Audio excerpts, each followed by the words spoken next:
2-3 दिन अगाडिदेखिबाट चाहिँ बिमा दिदीको सानो सानो भिडियो क्लिप्सहरू टिकटकमा आइराखेको देखेको छु होइन। अनि उहाँको अपमान भयो अरे, उहाँलाई चाहिँ सम्मान पुगेन, उहाँको चाहिँ रचना चोड्यो होइन, उहाँको नाम मेटायो भन्ने गुनासोहरू गरिराखेको भिडियोहरू देखेँ मैले है। अब सुरुमा त नयाँ प्रतिभाले त आफ्नो प्रतिभा देखाउने भनेकै पुरानो कलाकारको गीत, चलेको गीत गाएर नै हो होइन। नचलेको गीतलाई कसैले सुन्दैन पनि, अनि कसरी गाउनु है। बिमा दिदीको लमजुङ तुल्लुङ गोठ गीत त एकदमै चलेको गीत हो जो बहिनी पनि अब एउटा लोकपारखी भएको हुनाले दिदीको फ्यान होला सायद, त्यही भएर त दिदीको गीत गायो है। अब त्यो के छ, अब भोइस अफ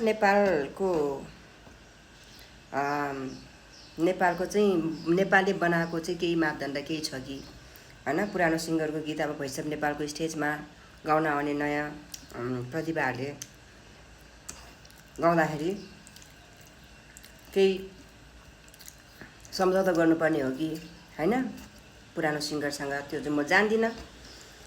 तर बिमा दिदी जस्तो ब्रान्डेड सिङ्गर है, अब कलाकार भनेर सबै कलाकार हुँदैन होइन।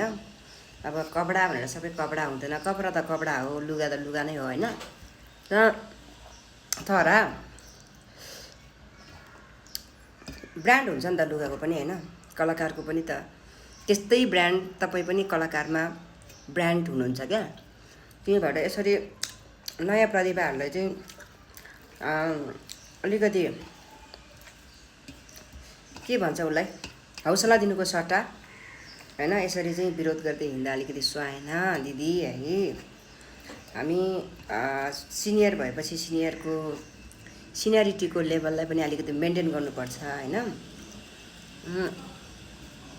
त्यो भएको भएर त्यो गीत गाएर तपाईँलाई घाटा होइन नाफा हुनुपर्ने। म त मेरो गीत स्टेजमा कसैले गाइदियो भने त त्यो बहिनीलाई धन्यवाद भन्छु, कुनै पनि सिङ्गरलाई होइन धन्यवाद भन्छु। म त त्यस्तो आफ्नो सेयर गरिदिन्छु। ओहो मेरो सिर्जना, मेरो के भन्छ ओरिजिनल स्वरमा रहेको गीत आजको भाइ बहिनीहरूले पनि यसरी गाएछ, खुसी लाग्यो भनेर म चाहिँ सेयर गर्थेँ क्या। तर दिदी त ओहो रोइ कराई गरेको छ। तर बिमा दिदी मेरो पनि एकदमै के भन्छ फेभरेट सिङ्गर हो मेरो है। मेरो एकदमै मनपर्ने गायिका हुनुहुन्छ उहाँकै गीतहरू सुनेर इन्सपायर भएर उहाँहरूकै गीतले नै म पनि आज यो क्षेत्रमा